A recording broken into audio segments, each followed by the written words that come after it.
Khelo India పథకం కింద 14 కోట్ల నిధులతో గురువారం బీఆర్ స్టేడియంలో మల్టీపర్పస్ ఇండోర్ స్టేడియం శంకుస్థాపన కార్యక్రమం జరిగింది. ఈ శంకుస్థాపన కార్యక్రమంలో కేంద్ర మంత్రివర్యులు శ్రీ పెమ్మసాని చంద్రశేఖర్ గారు, రాష్ట్ర lid cap chairman and Guntur జిల్లా టీడీపీ అధ్యక్షులు పిల్లి మాణిక్యరావు గారు, గుంటూరు తూర్పు, పశ్చిమ నియోజకవర్గాల ఎమ్మెల్యేలు మహమ్మద్ నసీర్ గారు, గల్లా మాధవి గారు, ఆంధ్రప్రదేశ్ రాష్ట్ర యువజన క్రీడల శాఖ మంత్రి శ్రీ మండిపల్లి రాంప్రసాద్ రెడ్డి గారు, శాప్ చైర్మన్ శ్రీ రవినాయుడు గారు, నగర మేయర్ కోవెలమూడి రవీంద్ర గారు, ఏపీ ఐడీసీ చైర్మన్ డేగల ప్రభాకర్ గారు, కూటమి నాయకులు పాల్గొన్నారు. వేదిక ముందున్నటువంటి మా గుంటూరు ఆత్మ బంధువులకు అందరికీ కూడా మనస్ఫూర్తిగా ధన్యవాదాలు తెలుపుతా ఉన్నాను. ముఖ్యంగా ఈ కార్యక్రమం గురించి మీరు అందరూ ఇప్పటివరకు చెప్పారు. క్రీడలు అనేది ఈరోజు అత్యంత ముఖ్యమైనటువంటి విషయం. ఎందుకంటే క్రీడలు మనిషిలో ఒక క్రమశిక్షణని, ఒక ఐక్యతని, ఒక చరిత్రకు కూడా పునాది వేసేటువంటి కార్యక్రమం క్రీడలు. ఈ సెల్ ఫోన్ యుగంలో క్రీడలు మర్చిపోవడం వల్ల ఎంత ప్రాబ్లం అవుతుందో మనం అందరం చూస్తూ ఉన్నాం. అయితే అదేవిధంగా ఈ స్టేడియం కూడా విపరీతమైనటువంటి చరిత్ర ఉంది.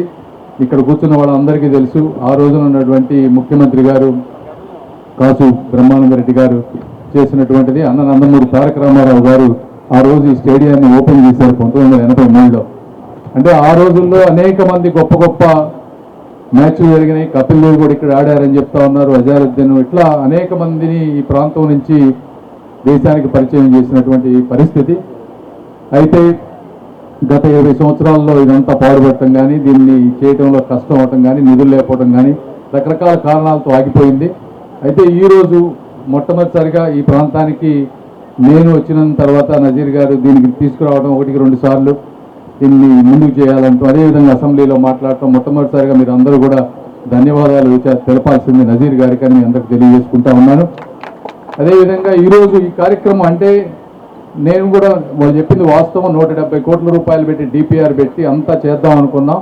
అయితే ఎంటైర్ ఇండియాలోనే ఉన్న బడ్జెట్ 2000 కోట్ల రూపాయలే ఉన్నాయి కాబట్టి గుంటూరుకి 170 కోట్లు ఇవ్వడం సాధ్యం కాదన్నారు. అందుకని మనం 14 కోట్లు తీసుకొచ్చాం. అదేవిధంగా స్టేట్లో రవినాయుడు గారు కానీ, స్పోర్ట్స్ అథారిటీ వాళ్ళు వీళ్ళు కూడా వర్క్ చేసి ఇంకొక 70 కోట్లు ఎన్నో 4 ప్రాంతాలు తీసుకొచ్చారు. వాళ్ళకు కూడా ధన్యవాదాలు చెప్పాలి. ఎందుకంటే చాలా మంది కార్పొరేషన్ చైర్మన్లు పదవులు తీసుకుంటారు కానీ యాక్చువల్గా వర్క్ చేసే వాళ్ళు తక్కువ. రవినాయుడు గారు కూడా ఆ విధంగా అభినందించాలి. యువకులు ఎన్ఆర్ఐల దగ్గరికి వెళ్ళటం కానీ, సిఎస్ఆర్ ఫండ్స్ తీసుకురావటం కానీ, అదేవిధంగా ఢిల్లీ రిపీటెడ్గా రావటం కానీ, వచ్చి స్పోర్ట్స్లో ఆయన మార్కు చూపించాలని వారు కష్టపడతా ఉన్నారు. వారికి కూడా ప్రత్యేకంగా ధన్యవాదాలు తెలుపుతా ఉన్నాను. అదేవిధంగా భరణి గారి గురించి చెప్పారు. వారు కూడా యాక్చువల్గా నాకు 10 రోజులు పని ఉందంటే చేసేద్దాం సార్, ముందు తొందరగా అయిపోతుంది, వర్క్ అవుతుంది అని చెప్పి వారు కూడా ఈ కార్యక్రమాన్ని, అంటే ఇదంతా పాడుబడిన ప్రాంతంలో ఉన్నా కూడా కరెక్ట్ 1 వీక్లో అనుకున్న 1 వీక్ లోపే నీట్గా క్లీన్ చేసి ఇక్కడ శంకుస్థాపన చేశారు.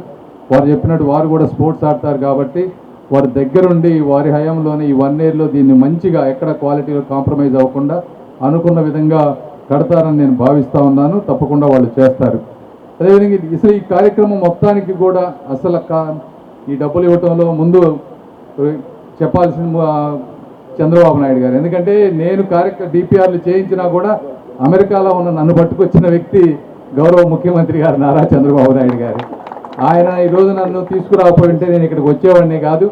అదేవిధంగా మీరు చూస్తే అంటే కూటమి ప్రభుత్వం రాజకీయాలు ఉంటాయి కానీ ఒక సమగ్రంగా డెవలప్ అవ్వాలంటే కేవలం ఇంజనీరింగ్ ఉద్యోగాలు, సాఫ్ట్వేర్ ఉద్యోగాలు కాదు. ఈ రోజున టూరిజంని ఒక ఇండస్ట్రీ లాగా తీసుకుని 50,000 రూమ్స్ వచ్చే విధంగా టూరిజంని, ఈ విధంగా స్పోర్ట్స్ని ఎక్కడికక్కడ డెవలప్ చేసే విధంగా అనేక రకాలుగా గౌరవ ముఖ్యమంత్రి గారు కష్టపడతా ఉన్నారు. అందులో భాగంగానే మేము కూడా ఈ విధంగా వర్క్ చేస్తూ ఉన్నాం. వారికి చెప్పాలి. రెండోది స్పోర్ట్స్ మినిస్టర్ మన్సుఖ్ మండవ్య గారు, అదేవిధంగా మేము ఏది అడిగినా కూడా చెయ్యండి అని చెప్పినటువంటి నరేంద్ర మోదీ గారు, వీరందరికీ కూడా నేను మరొకసారి ధన్యవాదాలు తెలుపుతా ఉన్నాను. ఇప్పుడు ఈరోజు ఈ కార్యక్రమంలో ఇది దాదాపు 2 ఫ్లోర్లు 80,000 స్క్వేర్ ఫీటు బ్యాడ్మింటన్ మల్టీపర్పస్, అంటే badminton courts, basketball courts, yoga, meditation, squash courts, carroms, chess room, toilets, admin office, అదేవిధంగా 500-600 మంది కూర్చునే విధంగా ఒక అడ్మిన్ ఆఫీస్, గ్యాలరీ, ఇలా అనేక రకమైనటువంటి వాటితోటి ఈరోజు రాబోతూ ఉంది. దీంతో పాటు ఇంకొక అప్డేట్ ఏంటంటే, ఎందుకంటే ఈ 170 కోట్లు వచ్చేటప్పటికి టైం పడుతుంది కాబట్టి క్రికెట్ ప్రాంతాన్ని ఏ విధంగా డెవలప్ చేయాలని ఆంధ్ర క్రికెట్ అసోసియేషన్ వారితో మాట్లాడాం. సానా సతీష్ గారు, అదేవిధంగా కేసినేని చిన్ని గారు, వారు కూడా వచ్చి చూశారు. చూసి క్రికెట్ స్టేడియం వరకు వారు డెవలప్ చేస్తానని మాట ఇచ్చారు. వారు కూడా దానికి త్వరలో ఇంకో కార్యక్రమం పెట్టి ఈ సెంటర్ పార్ట్ని క్రికెట్ స్టేడియంగా డెవలప్ చేసి ఈ ప్రాంతంలో జిల్లా స్థాయి రంజీ స్థాయి మ్యాచ్లు ఆడే విధంగా క్రికెట్ స్టేడియంను కూడా ఇంకొక 1.5 years అది కూడా దీంతో పాటు తీసుకుంటామని మీ అందరికీ తెలియజేస్తూ ఈ కార్యక్రమం అంటే ఎండలు ఎక్కువగా ఉన్నాయి, నాకే ఇంత ఎండగా ఉంటే మీకు ఇంకా ఎక్కువ ఉంటుంది, మాట్లాడాలని ఉంది. కానీ జగన్మోహన్ రెడ్డి గారి గురించి కూడా మాట్లాడదాం అనుకున్నా. 2 నిమిషాలు. మొన్నేమో మైండ్ సెట్ గురించి మాట్లాడారు, అంటే మాకు మైండ్ సెట్ బాగాలేదని. నిన్నేమో చంద్రబాబు గారిని ముఖం గురించి మాట్లాడారు. జగన్మోహన్ రెడ్డి గారికి ఇదే చెప్తా ఉన్నా, మీకు ఉంటే రాష్ట్రం మీద అభిప్రాయం ఏదన్నా ఉంటే రాజకీయాలు మాట్లాడండి, సబ్జెక్ట్ మాట్లాడండి, అంతేగత వ్యక్తిగతంగా ఏది పడితే అది మాట్లాడితే మేము కూడా మాట్లాడొచ్చాం. ఫిజికల్గా బాడీ షేమింగ్ కానీ ఇవన్నీ కూడా ఆ చంద్రబాబు గారి మొహమే తెలుగు జాతి ఈరోజు ప్రపంచంలో తలెత్తుకునే విధంగా చేసింది జగన్మోహన్ రెడ్డి గారు. మైండ్ సెట్ గురించి మీరు మాట్లాడతారు, ఎవరిది మైండ్ సెట్ ప్రాబ్లం అని నేను ముందే చెప్పా. ప్రజావేదికను కూల్చిన మైండ్ సెట్టా, లేకపోతే పాస్ పుస్తకాలపై బొమ్మేసుకున్నది మైండ్ సెట్టా? ఎవరిది మైండ్ సెట్? మాస్కులు ఎరిగిన పాపానికి ఒక వ్యక్తిని సైకోగా చిత్రీకరించి చంపింది మైండ్ సెట్, ఎవరిది మైండ్ సెట్ అని అడుగుతాను. ఇట్లా 100 మాట్లాడగలం. కాబట్టి మీరు సబ్జెక్ట్ మాట్లాడండి, రాజకీయంగా వ్యతిరేకించండి, కానీ మా నాయకుల్ని కించపరిస్తే మేము కూడా నిన్ను బాడీ షేమింగ్ చేయాలంటే ఒకే ఒక్క మాటతో నిన్ను చంపేయగలను. కానీ నాకు సంస్కారం అడ్డుంది కాబట్టి నేను నిన్ను మాట్లాడనని చెప్పి తెలియజేసుకుంటూ ఈ కార్యక్రమానికి వచ్చేసిన మీ అందరినీ కూడా మనస్ఫూర్తిగా ధన్యవాదాలు తెలుపుకుంటూ ఈ కార్యక్రమం అద్భుతంగా జరగాలని కోరుకుంటూ ఈ కార్యక్రమానికి సహకరించిన ప్రతి ఒక్కరికి కూడా ధన్యవాదాలు తెలుపుకుంటూ సెలవు తీసుకుంటా ఉన్నాను. Thank you.